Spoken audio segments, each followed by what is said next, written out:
tenga edad para entender. Padre, que tú nos permitas como comunidad ser asombrados, Señor, por lo que este evento marcó, no solamente en la historia, sino en nuestras vidas. Haz que nuestros corazones sean sensibles. Haz que nuestros oídos sean receptivos y receptivos para ver lo que sucedió en la cruz. No permita, Señor, que salgamos igual de este lugar. Aumenta nuestro entendimiento, de manera que nuestro corazón pueda responder a esa gran verdad y que nuestras vidas puedan vivir, como oraba hermano, a la luz de esa verdad. Y te pido por aquellos que nos visitan y no te conocen, Señor, yo te pido que tú uses este sermón para abrir sus ojos. Yo te pido que tú salves al perdido y edifiques a tu iglesia, en el nombre de Jesús, amén. Hermanos y hermanas, pueden tomar asiento. Una niña en una escuela dominical estaba sentada en primera fila mientras escuchaba cómo su maestra le explicaba todos los detalles acerca de la crucifixión. La profesora de la escuela dominical le narraba la manera como clavaron a Jesús en la cruz, y mientras esta niña escuchaba la historia y los detalles de la historia, los ojos de aquella niña se fueron llenando de lágrimas, al punto que ella no soportó más y se puso de pie, se levantó y salió de la clase. Por la tarde, ella volvió sonriente y le preguntó la profesora de escuela: María, ¿dónde tú fuiste esta mañana? Ella le contestó: maestra, no pude contenerme cuando usted nos hablaba de la crucifixión, porque me sentía culpable de haber clavado allí a Jesús. Así que salí, me arrodillé y dije a Jesús que mis pecados habían ayudado a clavarlo en la cruz. Y le rogué a Jesús que me perdonara por haber ayudado a los demás a matarlo. Me sentía muy triste por esto, pero luego de esa oración, maestra, me he sentido muy feliz.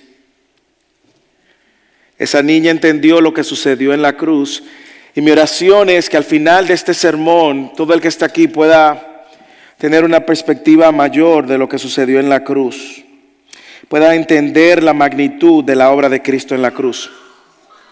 Si usted ha estado con nosotros durante toda la serie, recordará que hemos venido exponiendo expositivamente el Evangelio de Mateo, y ya vamos en el camino, en el capítulo 27, donde llegamos a la historia que narra la crucifixión. Y para algunos es el clímax del Evangelio, pero es el clímax también de la historia del plan de redención. La pasión, la muerte y la crucifixión de Cristo y la resurrección de Cristo forman sin duda alguna el clímax de la historia de la humanidad. No ha existido ni existirá un evento de mayor trascendencia como la pasión, crucifixión y resurrección de Cristo. Y ahora llegamos en el momento donde vemos en detalle cómo la ira de Dios fue descargada sobre Jesús, cómo el mayor nivel de humillación para cualquier persona en la humanidad haya recibido, y de manera injusta. Y nosotros nos estamos refiriendo justamente a la pasión, a la crucifixión. De ahí que hemos titulado el sermón La Pasión del Rey. Para los que no lo saben, la palabra pasión proviene del latín, que significa sufrir. Y lo que vamos a ver es el sufrimiento sacrificial de Cristo por el pecado de los suyos, y cómo es el tema central de la Biblia, lo que sucede en la cruz. Vemos el sufrimiento de Cristo, y lo hemos venido viendo desde el momento que Él estaba orando en Getsemaní. Luego continuó cuando Él estaba frente a Pilato, y ahora va a culminar en la cruz la próxima semana en su muerte. Así que yo quiero invitarte a el Evangelio de Mateo y ya leímos el texto y la porción completa y la manera como el hermano Rubén lo leyó. Mientras él lo leía, era imposible para mí poder no ver e imaginarme lo que está sucediendo en la cruz. Y yo quiero que usted lo pueda ver con esos lentes también. Yo quiero que usted, y lo voy a leer otra vez, yo quiero que usted vea lo que está sucediendo con nuestro Salvador. No lo lea sin ver en detalles. No omitas los detalles que hay en esta narrativa. Mateo capítulo 27, versículo 27 al 44. Entonces los soldados del gobernador llevaron a Jesús al pretorio y reunieron alrededor de él a toda la tropa romana. Mire dónde y cómo empieza la humillación. Y después de quitarle la ropa, le pusieron encima un manto escarlata. Y tejiendo una corona de espinas, le pusieron sobre su cabeza una caña en su mano derecha. Y arrodillándose delante de él, le hacían burla, diciendo: salve, rey de los judíos. Le escupían, tomaban la caña, lo golpeaban en la cabeza. Después de haberse burlado de él, le quitaron el manto, le pusieron sus ropas y lo llevaron para ser crucificado.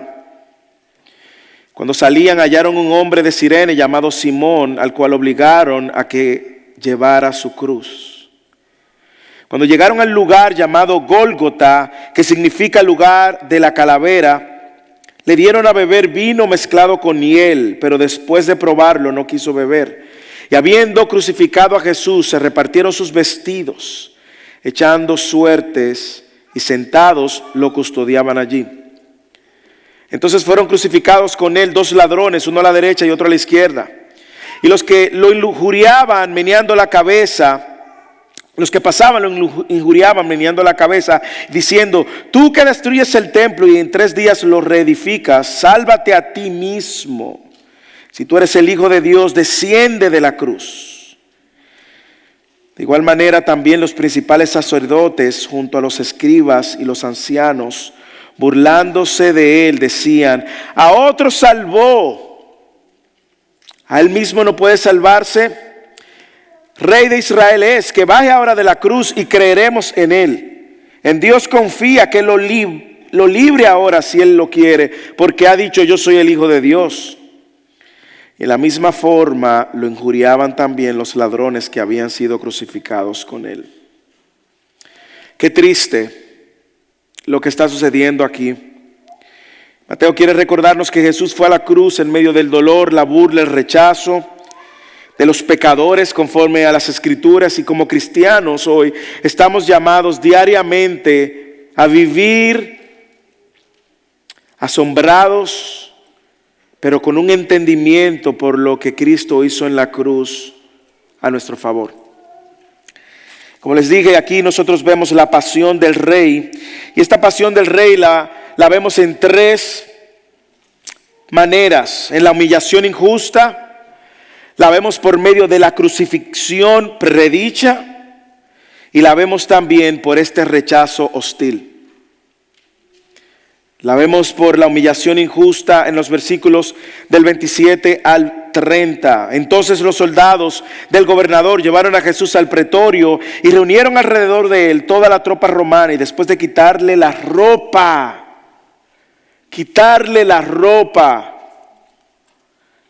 le pusieron encima un manto escarlata, y tejiendo una corona de espinas, la pusieron sobre su cabeza y una caña en su mano derecha. Y arrodillándose de él, le hacían burla, diciendo: salve, rey de los judíos. Lo escupían, tomaban la caña y golpeaban su cabeza. Recordemos que en este punto Jesús ha llegado a este punto porque los líderes religiosos que estaban de manera consistente tratando de encontrar alguna acusación que diera muerte a Jesús, se inventaron entonces la historia, según Lucas capítulo 23, de que Jesús se había rebelado contra el César, llamándose el mismo rey, cosa que Jesús nunca hizo. Ellos le dijeron a Pilato que Jesús le había desviado al pueblo para que no pagaran tributos y que él se llamaba el Cristo, el Rey. Y es esta amenaza contra el imperio del César que hace que esta sea una razón justa para llevar a Cristo a la cruz.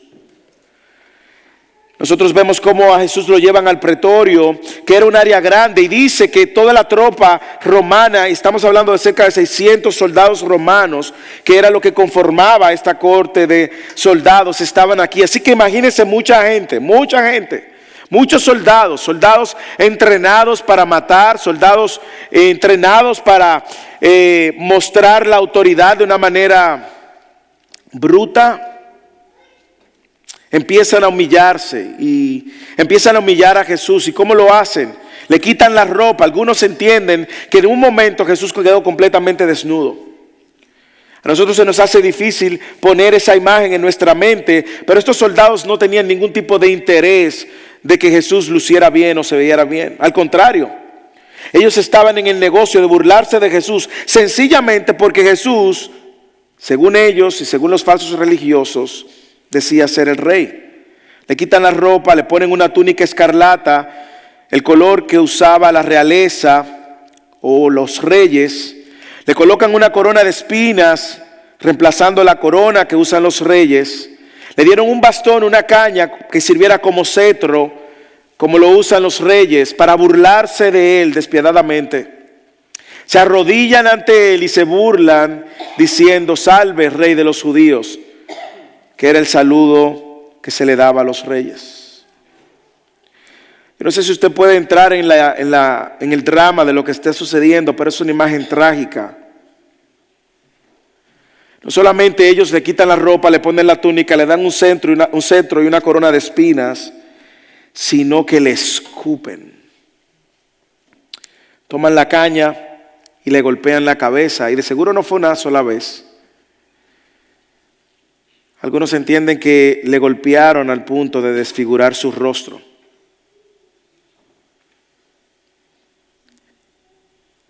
Ellos no sabían que mientras hacía eso también proféticamente se estaba dando cumplimiento a Isaías 52, capítulo 14, que dice que de la manera que muchos asombraron de ti, pueblo mío, así fue desfigurada su apariencia más que la de cualquier hombre. Ellos no sabían, estos soldados romanos, que también estaban dando cumplimiento a Isaías 53:3, que fue despreciado y desechado de los hombres. Sin embargo, aquí tenemos al Rey de Reyes soportando en silencio este trato injusto. Aquí está el Rey de Reyes obedientemente sometiéndose al plan soberano de Dios. Y este rey, sin un ejército, sin defenderse, está siendo ahora objeto de humillación por parte de los soldados. Este es el rey del cual David había profetizado. Es el rey que Mateo nos ha mostrado que viene del linaje de David. Pero aquí está el rey cumpliendo el propósito para el cual vino. Yo no sé si usted entiende que aun cuando Segunda de Samuel hablaba de que este rey iba a traer una edificación a la casa y que establecerá un reino para siempre, los líderes religiosos no lo entendieron, los soldados no lo entendieron, el pueblo de Israel no lo entendió, ni sus discípulos lo entendieron. La pregunta es si usted lo entiende. La pregunta es si usted entiende que el rey está siendo injustamente humillado. Estos soldados no eran más que gentiles, pecadores. Ellos no habían sido instruidos en la palabra, no tenían conocimiento de las expectativas. Ellos se habían informado por la acusación de los líderes religiosos, y ellos se habían informado porque al darle sentencia, ellos sabían que había alguna sentencia y que esa sentencia era que este se llama ser rey de los judíos. Ellos sabían que esto sería una amenaza ante el rey del César, que no solamente, ante el reinado del César, que no solamente era rey, sino también se llamaba Dios. Estos soldados se burlaron Y algo tenía cierto en su burla, y es que él era rey. Él era rey que trajo un nuevo reino y una nueva manera de ser libre de la opresión y el yugo del enemigo. Para ellos, estos soldados romanos, una burla, pensar, tú eres rey, ¿dónde está tu ejército? A ver, tú eres rey, no te estás defendiendo. Ellos habían peleado contra otros reinos. Tú eres rey, estás sin abrir tu boca. Tú mueres sin defenderte, no tienes un ejército que te defienda, te entregas fácilmente. Un rey que fue cordero y no abrió su boca. Así que la pasión del rey lo vemos en esta humillación injusta. Pero también lo vemos en la crucifixión predicha. Lee los versículos 32 al 35. Y cuando salían hallaron a un hombre de Cirene llamado Simón, al cual obligaron que llevara su cruz. Cuando llegaron a un lugar llamado Gólgota, que significa el lugar de la calavera, le dieron a beber vino mezclado con hiel. Pero después de probarlo no quiso beber. Y habiendo crucificado a Jesús, se repartieron sus vestidos, echando suerte, y sentados lo custodiaban allí, y pusieron sobre su cabeza la acusación contra él que decía, este es Jesús, el rey de los judíos. Entonces fueron crucificados con él 2 ladrones, uno a la derecha y otro a la izquierda. Mateo no nos da muchos detalles de la crucifixión. Sin embargo, en todos los evangelios, en los 4 evangelios, encontramos elementos de lo que sucedió en la crucifixión. Jesús iba a Gólgota, a este lugar, cargando su madero, aparentemente por los azotes que recibió, tal como el capítulo 27 en el versículo 26 nos recuerda. Usted recuerda cuando Pilato soltó a Barrabás. Pilato, tratando como de convencer al pueblo de que no había que crucificarlo, lo mandó a azotar, y probablemente este azote, que era también parte del plan de Dios, pero no era requerido para todos los que crucificaban. No era parte del proceso de crucifixión. Así que es posible que cuando Pilato da esta orden era para que la multitud quedara satisfecha, pero la multitud estuvo insatisfecha y clamaba que lo crucificaran. Ese azotamiento romano, flagellum, era una forma cruel de castigar a veces a los delincuentes. Ese instrumento que utilizaban era aterrador. Era un látigo con varias cuerdas que también tenía en sus puntas metal, hierro, hueso, a veces ganchos en cuerda, y cuando eso golpeaba la espalda, agarraba grandes trozos de carne y los arrancaba. Por un momento imagínese cómo fue ese proceso, sin ningún tipo de piedad. Hombres entrenados a hacer esto, y cada vez que ellos flagelaban a Jesús, venía consigo piel y hueso, músculo. Al momento de terminar la flagelación, estas personas quedaban sangrando tan profundamente que algunos incluso morían en ese proceso. Y a Jesús le sucede esto justo antes de llevarle el madero. Por eso el madero, hay quienes dicen que la cruz completa pesaba 300 libras. Pero solamente el madero transversal 75 libras, a 100 libras. Porque el verdugo le daba tantos latigazos como él deseara sobre el cuerpo desnudo y acostado del acusado. Podía ser en el pecho, podía ser en la espalda. A veces los prisioneros morían, como yo decía, a causa de este castigo. Y por eso le piden ayuda a Simón de Cirene. Muchos entienden que esa es la razón. Él no podía, su espalda estaba en una condición que no lo soportaba. Simón de Cirene, que es de una ciudad al norte de África, poblada por muchos judíos, él fue obligado a llevar la cruz que Jesús no podía cargar. Piénselo por un momento. Piense el estado en el cual Jesús se encuentra, que necesitan la asistencia de otra persona. Piénselo por un momento. No podemos pasar estas páginas sin entrar en detalle en ver lo que Jesús padeció. Y la razón por la cual queremos detallarlo es porque una de las razones por la cual como cristianos nosotros no entendemos la magnitud del evangelio es porque no entendemos el evento de la cruz. Y decimos, oh sí, Cristo murió en la cruz. Sí, Cristo murió en la cruz. Sí, ya murió en la cruz y murió por mis pecados. Pero usted no entiende, muchas veces no entendemos lo que Jesús padeció. Y las palabras de Isaías como se cumplen en la crucifixión no lo entendemos. Porque preferimos voltearnos así como Isaías dice.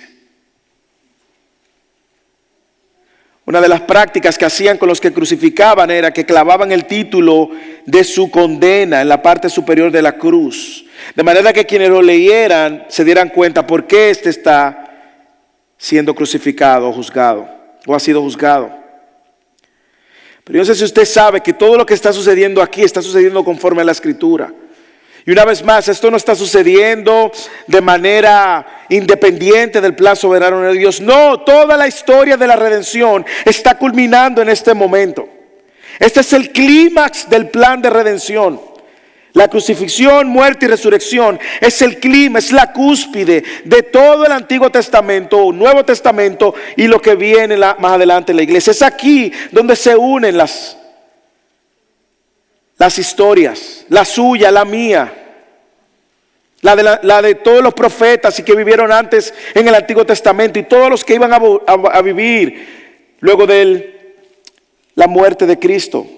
Es aquí donde nos encontramos, hermanos.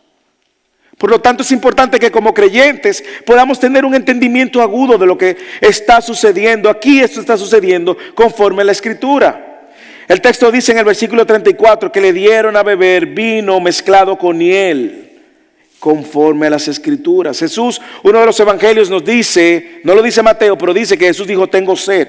Y le dieron vino mezclado con hiel. Algunos evangelios dicen vinagre. Y este líquido, que de alguna forma era agrio, barato, buscaba efectos para sedar al prisionero, el que estaba siendo crucificado, de manera que no se resistiera a lo que venía más adelante, que podía ser romperle las rodillas para que muriera asfixiado. Algunos entienden que era un efecto que se daba a los prisioneros, a los que eran crucificados, de manera que ellos no se sigan resistiendo a la idea de seguir con vida y morir. Era una manera fácil de morir. La Biblia dice que él no quiso probarlo. Él no quería que adormecieran sus sentidos. Jesús se negó porque él quería tener control completo y cumplir perfectamente lo que estaba sucediendo conforme a las Escrituras. Es el Salmo 69 que nos dice, por comida me dieron hiel y para mi sed me dieron a beber vinagre. Esto está sucediendo conforme a las Escrituras. Le reparten las vestiduras conforme a las Escrituras. Salmo 22, 18. Se reparten entre sí mis vestidos y sobre mi ropa echan suerte. Lo que está sucediendo en el versículo 35. Y habiendo crucificado a Jesús, se repartieron sus vestidos, echando suerte y sentados lo custodiaban allí. Y Mateo quiere que su audiencia conecte con estos textos.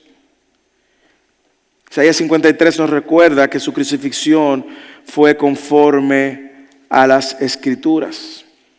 Y aunque Mateo no hace referencia de los clavos ni de esos detalles, nosotros sabemos que Jesús fue clavado en la cruz. Déjeme darle alguna idea de cómo funcionaba esto. Estos clavos eran utilizados, eran tan largos. De hecho, algunos arqueólogos erróneamente creyeron que eran de una dimensión, pero encontraron que era de una dimensión mayor y que la víctima tenía que haber sido atravesado. Estos clavos eran capaces de atravesar un pie sobre otro. Eran unos clavos lo suficientemente grandes para que no tuviera dificultad de clavar el cuerpo al madero. Dice que fue clavado en sus manos y hay varias interpretaciones, si las manos fueron la palma o si fue aquí debajo, porque en algunos entienden que de aquí, desde el codo hasta la mano, todo eso se llamaba mano anteriormente. Pero lo que buscaban era provocar daños en un nervio mediano que provocaría una condición conocida como causalgia. La causalgia producía un dolor tan terrible, desesperante, que los crucificados solo duraban horas, no soportaban el dolor. Usted se puede presionar entre ese dedo y ese, no sé si usted lo ha hecho, y cuando usted se presiona, solamente se presiona, usted siente un poquito de dolor, ¿sí o no? Imagínese ahora que un clavo está atravesando ese nervio, el dolor que produce luego de que fuera martillado, sangrando, también. Dice que sus pies fueron clavados también, y a veces los pies eran clavados para que el tiempo de morir fuera alargado. ¿Por qué? Porque si él se colgaba solamente de los brazos, él tendría dificultad para respirar y se asfixiaría rápidamente. Pero la crucifixión no buscaba la manera de matar a nadie fácilmente, sino al todo lo contrario, de prolongar el dolor de la muerte. Ese era el plan de la crucifixión como elemento de tortura. Así que el clavo en los pies buscaba que la persona pudiera levantar sus piernas y abrir el diafragma lo suficiente para respirar mientras sufría por un poco de tiempo. De ahí es el hecho que cuando ya había pasado cierta hora y ya ellos decían, ya llegó el tiempo, entonces los soldados venían y le quebraban las rodillas para que dejaran de respirar y ya finalmente murieran asfixiados. ¿Usted se ha puesto a pensar en la condición en la cual la espalda de Jesús se encontraba? Algunos entienden y científicos creen que él derramó tanta sangre que murió por lo que llaman un shock hipovolémico, luego de haber derramado tanta sangre. Respiraba con dificultad, intencionalmente, para crear una ansiedad y una desesperación, hermanos. Y pudiéramos entrar en detalles y detalles y detalles, y otro que quizás nunca conozcamos, pero lo que sí sabemos es que Él fue crucificado conforme a las Escrituras. Jesús duró cerca de 6 horas. Empezó a las 9 de la mañana y murió a las 3 de la tarde antes de que empezara el Sabbat. Y Jesús, en medio de la crucifixión, Mateo no nos dice, pero hay algunas palabras que sí nosotros sabemos que Jesús dijo. Voy a mencionar algunas ahora y otras la semana próxima. Una de ellas fue: tengo sed. Otra de ellas: mujer, ahí tiene a tu hijo. Pero hay una que debe de conmover todo nuestro corazón cuando Jesús está recibiendo toda el desprecio y hostilidad, y Jesús dice: Padre, perdónalos.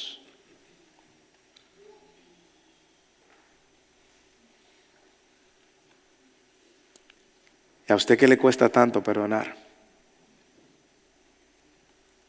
Padre, perdónalos, porque ellos no saben lo que hacen.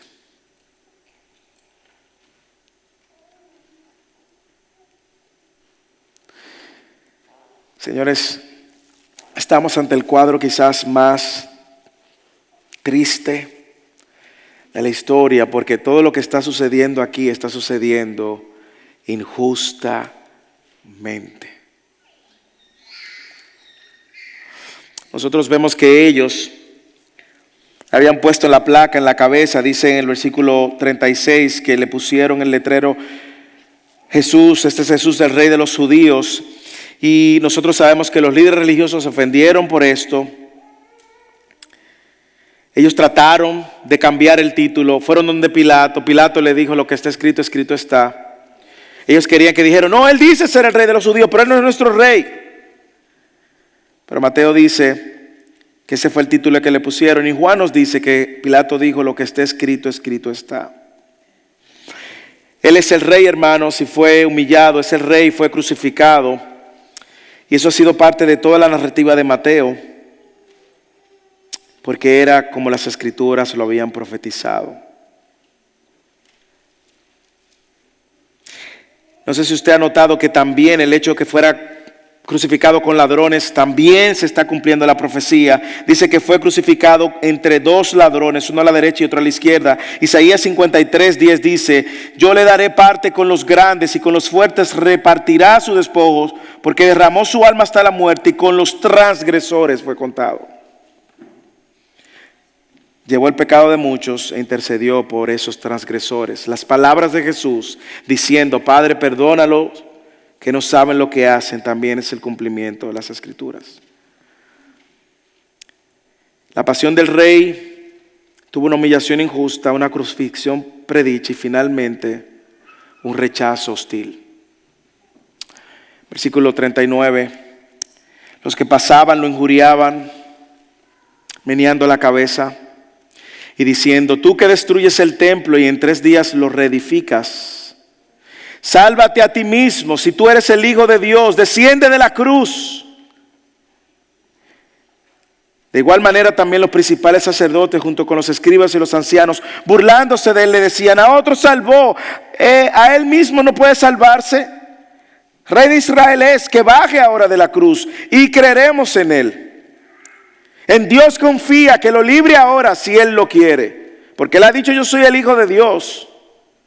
Y de la misma forma lo injuriaban también los ladrones que también habían sido crucificados con él. Yo no sé si usted está viendo el cuadro, pero los que pasaban por ahí lo injuriaban, los líderes religiosos lo injuriaban, los romanos soldados se burlaban, los que estaban en la cruz lo injuriaban. Hostilidad, hostilidad, rechazo contra el único que irónicamente podía salvarlos. Nosotros sabemos que cuando ellos están diciendo, él dice que es el Hijo de Dios, y lo menciona varias veces en este párrafo, él dice ser el Hijo de Dios. Él no está diciendo que es criatura de Dios, y lo hemos dicho, él está diciendo que él es de la misma esencia de Dios. De hecho, si usted leyó Juan en algún momento o ha leído en el capítulo 5:18, usted recordará que ellos dijeron: los judíos procuraban matar a Jesús porque no solo violaba el día de reposo, sino que también llamaba a Dios su propio Padre, haciéndose igual a Dios. Y eso es lo que ellos están diciendo. Tú no eres Dios, tú no dices que ser Dios, tú no dices ser el Hijo de Dios, de la misma esencia de Dios. Baja de ahí, baja. Un rechazo hostil, un rechazo hostil contra Dios. El rechazo hostil del pecador contra Dios no es nuevo, hermanos. Un rechazo hostil. Mire cómo ellos se les recuerdan y le dice: antes de destruir el templo y levantarlo en 3 días. Tú dijiste que ibas a levantar, claro, y eso es lo que está sucediendo en la cruz, hermanos. En la cruz Jesús está destruyendo la idea de que ahora usted tiene que ir a un templo para ver y encontrarse con Dios. Él está destruyendo eso. Y en 3 días Él se va a levantar. Y a partir del 3er día ya no tendrían que ir a un lugar a encontrarse con Dios. A partir de 3 días iban a tener que buscar a una persona para encontrarse con Dios. Y Él lo está haciendo en ese momento. En ese momento, este momento cargado de ironía, ellos están rechazando el único que podía salvarlo. Y el único que podía salvarlo estaba en la cruz, muriendo, dando su vida para salvarlos. Hay 3 grupos de personas, no sé si usted lo ve: los que injuriaban, que eran los que pasaban, se mofaron, expresando su desprecio y haciéndole sentir una vez más que él era despreciado, pero ellos eran incapaces de entender lo que Jesús estaba haciendo. Estaban también los líderes religiosos. De igual manera, ellos se burlaban, hablando de salvación, y le piden una señal. Y Jesús le había dicho a ellos quiénes eran ellos. Ellos eran malvados. Usted recuerda Mateo 12, cuando Jesús le dijo: la generación mala y adúltera demanda señal, mas señal no le será dada sino la señal del Jonás profeta. Jonás profeta, así dice. Porque como estuvo Jonás en el vientre de la ballena 3 días y 3 noches, así estará el Hijo del Hombre en el corazón de la tierra 3 días y 3 noches. Ellos continúan en su maldad pidiendo señal, y Jesús está ahí clavado cumpliendo la señal de Jonás. Esa era la única señal que le iba a dar, pero eran malvados. A otros salvó, no se puede salvar. Hermanos, recordemos y entendamos que lo que sujetaba a Jesús en aquella cruz no era su impotencia. Lo que sujetaba a Jesús en aquella cruz era su obediencia. Era su amor al Padre y su amor a los suyos. Lo que sujetaba a Jesús en la cruz era el amor que Él tenía para el Padre y el amor que Él tenía para los suyos.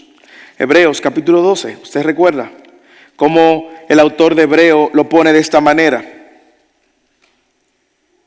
Pongan los ojos en Jesús.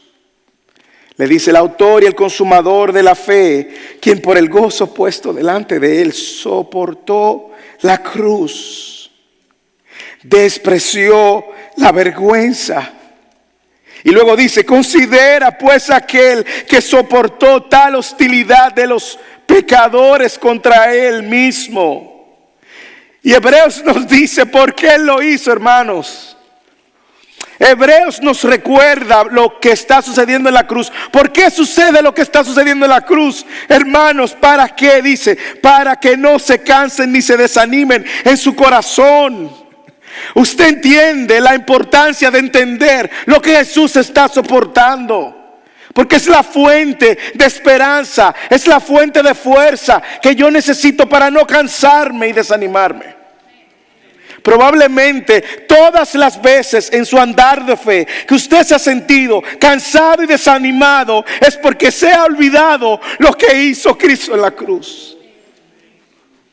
Es por eso, hermanos, lee Hebreos, que Hebreos complementa y nos da ahora la aplicación de este texto. Lo que está sujetando a Cristo en la cruz no es su capacidad del poder librarse, es su obediencia, que con gozo dio su vida. Nadie se la quita, y dio su vida por amor a los suyos. Hermanos, y yo no sé si usted lo sabe, pero en esa cruz, en ese momento de crucifixión, en el momento más oscuro, antes de su muerte, la próxima semana hablaremos de eso, el Padre lo abandona. Antes de que muera, Él da unas declaraciones que hablan más de la situación que Jesús vivió. Pero algo sucede, hermanos, y es que en ese mismo momento sucede el milagro de la salvación. Soberanamente, electivamente, para la gloria del Padre. Y es lo que sucede con el ladrón en la cruz. Mateo no nos dice, pero Lucas sí. Lucas nos dice lo que pasó en la cruz con estos malhechores. El momento de redención, el intercambio del justo por el pecador. Dice Lucas en el capítulo 23, 39, uno de los malhechores que estaban colgados allí le lanzaban insultos diciendo, ¿no eres tú el Cristo? Sálvate a ti mismo y sálvanos a nosotros. Pero el otro le contestó y reprendiéndolo dijo, ni siquiera temes a Dios a pesar de que estás bajo la misma condena. Hermanos, ¿qué pasó en esas 6 horas? No sabemos. Lo que sí sabemos es que Mateo nos dice que ambos estaban injuriando a Jesús. Ambos empezaron injuriando a Jesús. Pero aquí llegó el milagro de la salvación. El milagro de aquellos contra aquellos que habían rechazado hostilmente. Uno de ellos era uno de los ladrones. Y nos dice que hubo uno de estos a quien Jesús salvó, y dice, ni siquiera temes a tu Dios a pesar de que estás bajo la misma condena. Espera, ¿cómo es posible que este ladrón conectara a Jesús con Dios de alguna manera? ¿Cómo es posible que uno de los 2 ladrones pudo ver a quien tenía delante? ¿Cómo es posible que este ladrón no vio a Jesús como un delincuente, sino como un rey? Nosotros a la verdad, justamente, mira aquí la confesión, mira aquí el reconocimiento de su condición. Nosotros a la verdad, justamente, estamos porque recibimos lo que merecemos por nuestros hechos. Usted está viendo el paso para ser salvo. Es usted reconocer que usted es un pecador y que merece la condena. Y este ladrón lo está reconociendo. Nosotros justamente merecemos esto. Cuando usted viene delante de Dios creyendo que usted es perfecto y no merece, no, usted está mal, usted empezó mal. Mire, aprenda de este ladrón. Nosotros a la verdad justamente porque recibimos lo que merecemos por nuestros hechos.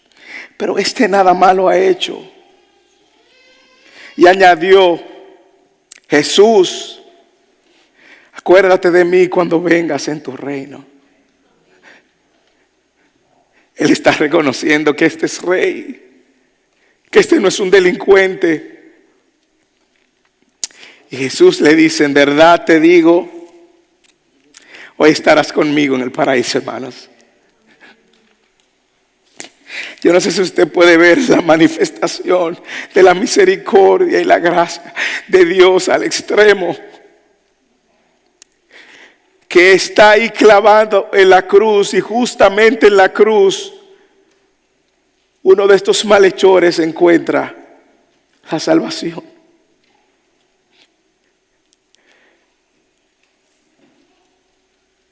Yo no sé si usted puede pensar por un momento en la vida de ese ladrón, pero probablemente ese ladrón no le fue bien en su vida. Era ladrón. Y déjeme decirle algo, para usted ser crucificado, usted tenía que cometer un delito más que robar. Y hay quienes entienden que la palabra ladrón ahí, que se usa en otros lugares más como quien se revela a las autoridades. Hay quienes entienden que eso fue lo que pasó con estos, pero ese ladrón llegó a la cruz sin esperanza. Y la eternidad de ese ladrón cambió drásticamente.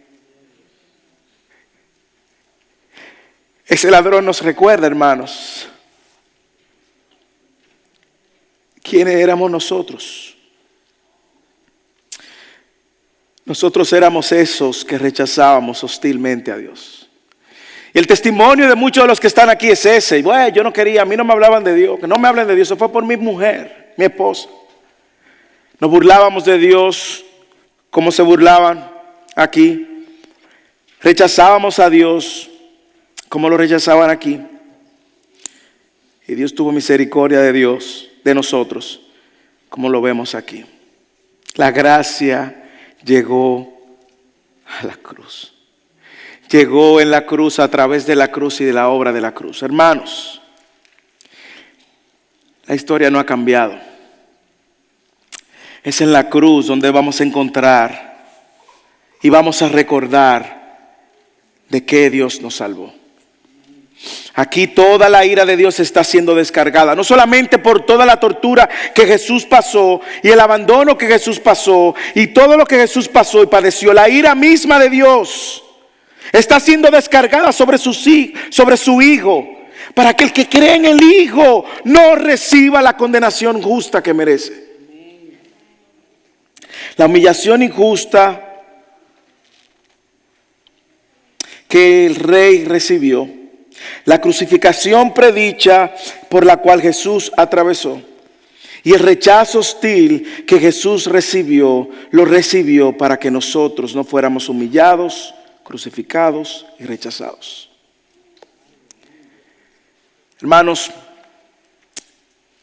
en esta historia no tenemos solamente a Cristo crucificado. No se quede con esa historia y la imagen de la Iglesia Católica que tiene a Cristo crucificado. No se quede ahí. Porque esta historia tiene un significado muy importante para usted y para mí diariamente. Probablemente nosotros nunca vamos a comprender completamente lo que aquí sucedió. Probablemente nos tomará toda la vida.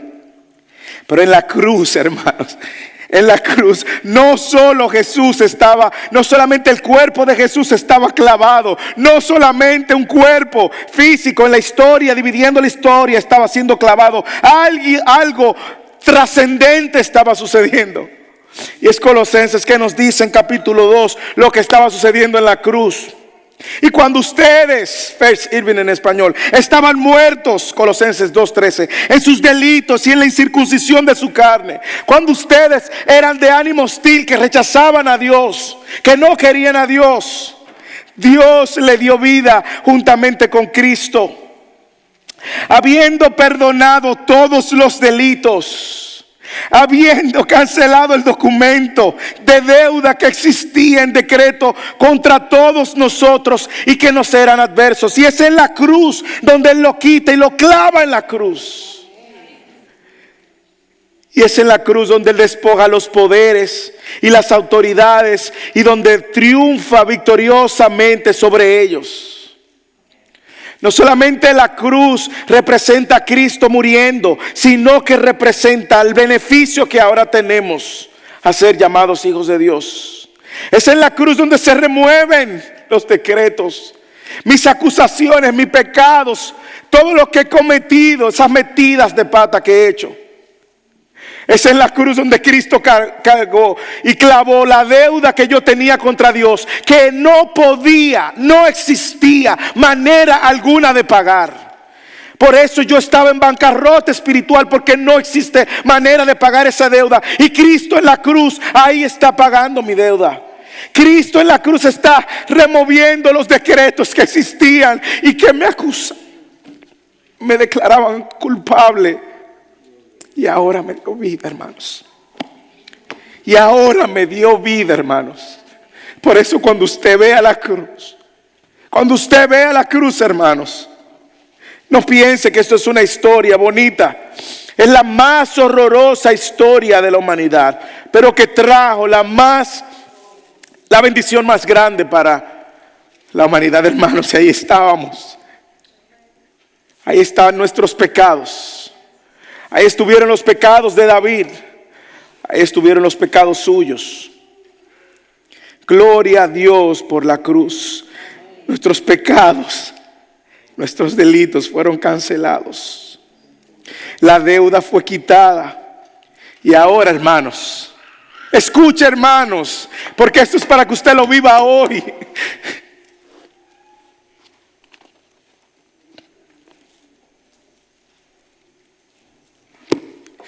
Ahora usted todos los días, toda hora, puedes entrar confiadamente al trono de la gracia.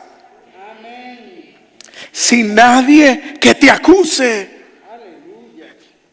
Sin nadie que te señale. Tú puedes venir delante de Él y decirle: aquí estoy. Gracias, Cristo. Porque fuiste humillado, fuiste crucificado como fue predicho, recibiste el rechazo de nosotros los pecadores y lo hiciste por amor. Si tú estás aquí en esta tarde y no conoces a Cristo, y aún escuchando la historia de la crucifixión, tu corazón no se mueve, ora. Ora. Si no estás en Cristo, ora para que puedas ver la magnitud de la obra de la cruz. Y si estás en Cristo, vive a la luz de la manera como Dios trató el pecado y lo removió. Cristianos, no es posible que nuestras vidas, nuestros matrimonios estén negando la obra de Cristo en la cruz. No es posible. No es posible que estemos coqueteando con el pecado como si esto no costó nada. La salvación es gratis, pero costó todo. Oremos.